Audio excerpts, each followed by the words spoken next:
The technique, so this is a bit advanced version of our last part which I show you.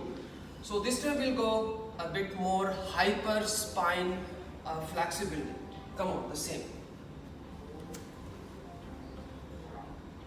Yes. Same thing, you have to take the spot with the block, and after, if your client or if you can, you just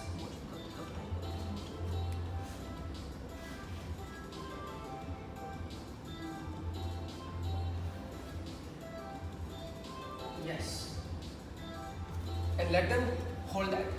So you can see the block is giving the very nice spot, and even you can control your back, you can control your legs, you can control your hip. It depends on your flexibility. After you increase your flexibility, your strength, so your legs can be down more and more. But if you can, so you can take the legs out. So you can see that she's very comfortable, even she can hold a bit more. But please remember, this is a bit upper level.